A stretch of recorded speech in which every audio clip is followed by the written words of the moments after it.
Is it too much to ask for? Yeah.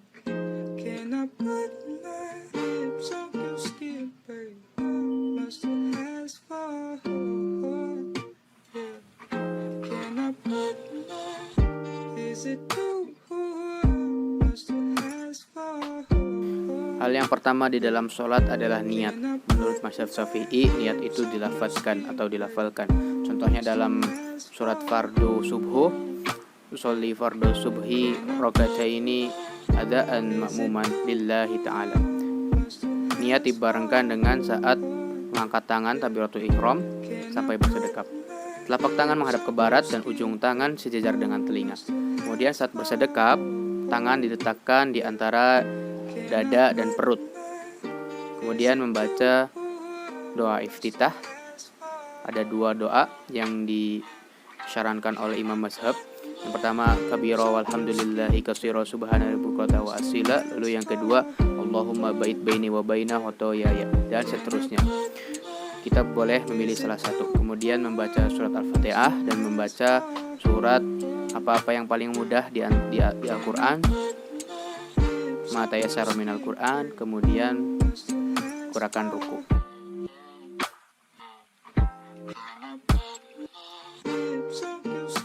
Kemudian gerakan selanjutnya adalah ruku.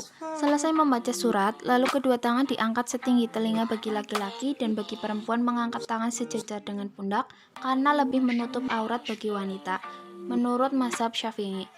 Dan yang saya praktikkan dalam video adalah mengangkat tangan bagi laki-laki dan membaca Allahu Akbar.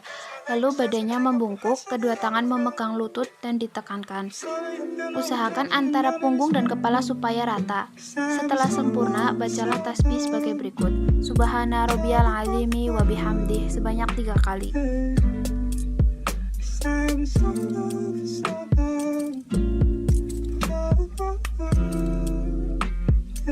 Setelah gerakan ruku, yakni selanjutnya gerakan i'tidal.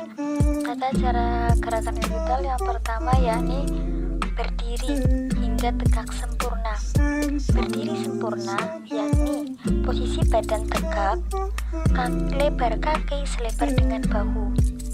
Yang kedua, mengangkat kedua tangan sambil mengucapkan Sami'allahu liman hamidah Rabbana lakal hamdu mil'us samawati wa mil'ul ardi wa mil'u ma syi'ta min syai'in ba'du.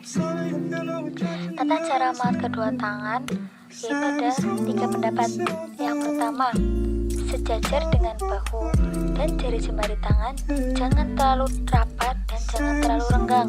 Ini menurut hadis Al-Bukhari nomor 715. Kemudian pendapat yang kedua, sejajar dengan kedua daun telinga. Ini menurut hadis An-Nasai nomor 1101. Dan yang ketiga, boleh juga tanpa mengangkat kedua tangan. Biasanya ini diterapkan di negeri yang bermadzhab Maliki, yakni seperti Maroko, Aljazair, dan lainnya. Setelah mengangkat kedua tangan, posisi tangan boleh dikembalikan lagi seperti posisi takbiratul ihram ataupun lurus sejajar dengan badan.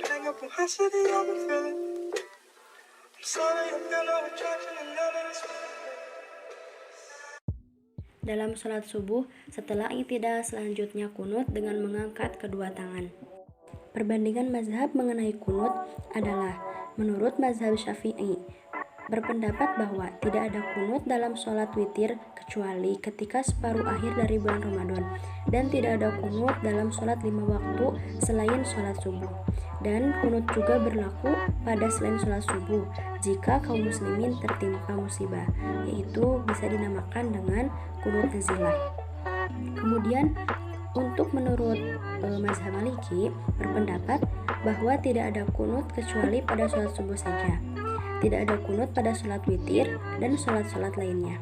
Adapun untuk mazhab Hanafi dan Hambali hampir sama, berpendapat bahwa disyariatkan kunut dalam witir, tidak disyariatkan kunut pada sholat lainnya kecuali jika ada musibah yang besar selain musibah penyakit, bisa dinamakan dengan kunut nazilah.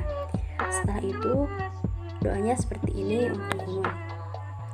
Allahumma hdini fi man hadait, wa afini fi man afait, wa tawallani fi man tawallait, wa barik li fi ma a'tait, wa qini bi rahmatika syarra ma qadait, fa innaka taqdi wa la yuqda alaik, wa innahu la yadillu man walait, wa la ya'izzu man adait, tabarakta rabbana wa ta'alait, falakal hamdu ala ma qadait, astaghfiruka wa atubu ilaik. Wa sallallahu ala sayyidina Muhammadin nabiyil ummi wa ala alihi wa sahbihi wa barik wa sallim.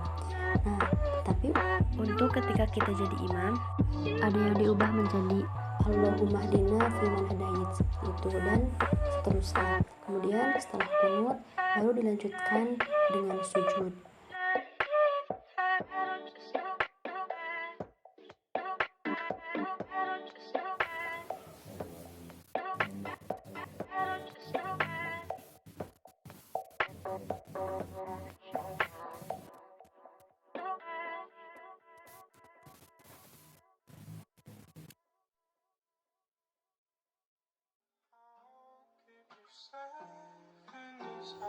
Duduk di antara dua sujud dilakukan dengan cara tangan sejajar dengan lutut dan menghadap kiblat seluruhnya dengan membaca Rabbighfirli warhamni wajburni warfa'ni warzuqni wahdini wa'afini. Kemudian posisi duduknya dengan melipat kaki kiri, meletakkan pantat di atas kaki kiri, menegakkan telapak kaki kanan dan menghadapkan jari-jari kaki kanan ke arah kiblat. Ini yang disebut dengan duduk iftirashi.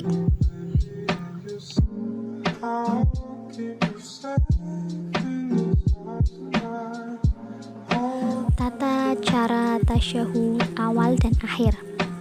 Tasyahud awal, duduknya simpuh, pantat diletakkan di tumit, posisi jari-jari kiri dihamparkan, posisi jari-jari kanan menggenggam.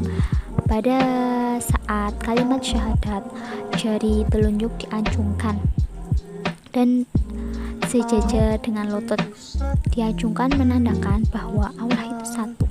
Kemudian pada tasyahud akhir berbeda pada tasyahud awal.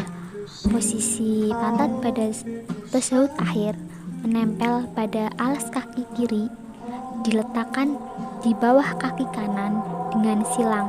Kemudian telapak kaki kanan didirikan, ibu jari dan keempat jari menghadap ke bawah atau dilandaskan dengan akak ditekan ke alas.